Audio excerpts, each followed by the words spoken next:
Let's give this bedroom a makeover. I wanted to add some drama, so I painted one wall black. To get crisp lines, I paint the original color first, let it dry, then paint the new color.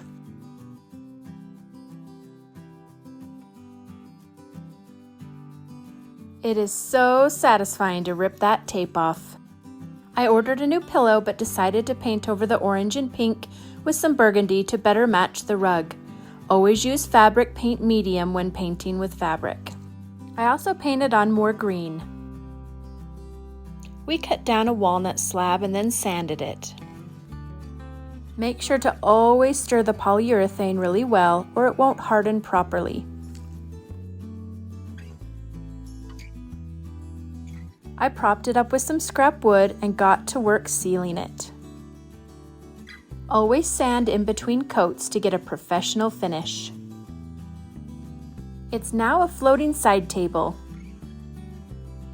And here's the reveal. I love the boho vibe of this space.